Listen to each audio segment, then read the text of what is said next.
玫瑰树今后呢，这个就是每公斤20块钱，天晴就是20块钱，下雨呢就是16块钱1公斤。在海拔3000米的小金县新桥乡共和村，玫瑰种植是80%以上村民的主要收入来源。收入啊，比做庄稼好得多。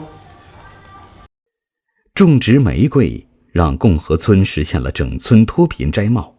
第一次分红那天，整个村庄都沸腾了。回想起这几年的变化，村民们都异口同声地说起了高原玫瑰节晨望会。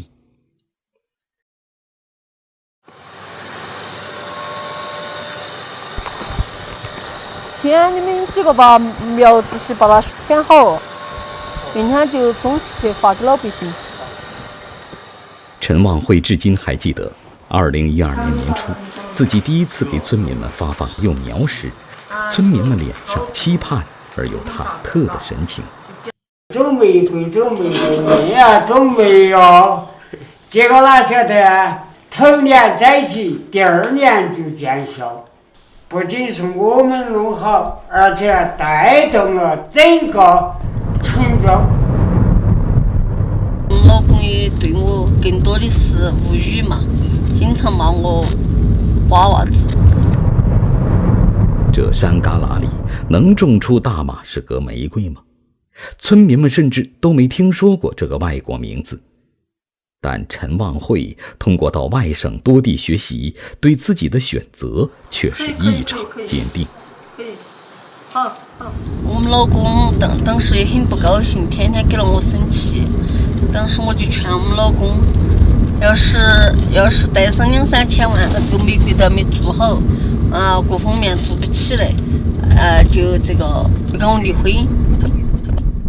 那时候的陈望会甚至已经做好了离婚的准备，可是自己认准的事儿怎能半途而废呢？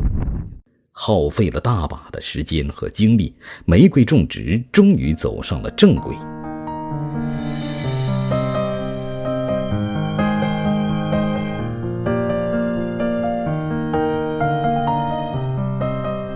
看到你们家有收入了，说老实话，我也心头是真的。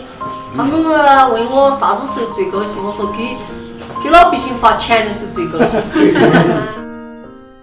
目前，小金县9个乡镇30多个村庄2000多户村民种玫瑰，其中带动贫困户700多户，残疾人200多人实现脱贫增收。种好了，我这面是加工产品各方面要把它卖出来，我这方面我的压力还是大。产品越好，品质越好，这面加工出来的产品我也高兴，压力就小点儿。所以说自己要加油努力，压力就是动力。7年多过去，陈望会的玫瑰种植项目在地方政府扶持下越做越大，从单纯的种植业发展为集产品开发、加工于一体的地方产业，从乡村合作社发展到年产值上千万的复合型企业。陈望会没有满足，反倒是居安思危，为未来、为百姓们想的更多。就像走上坡路一样，每走一步都要花费很多力气，但是必须往前走，不敢后退。一旦后退了，不光伤到我自己，要伤到更多老百姓的，他们那种幸福的微笑一下就消失了。所以说我再困难都要往前头走。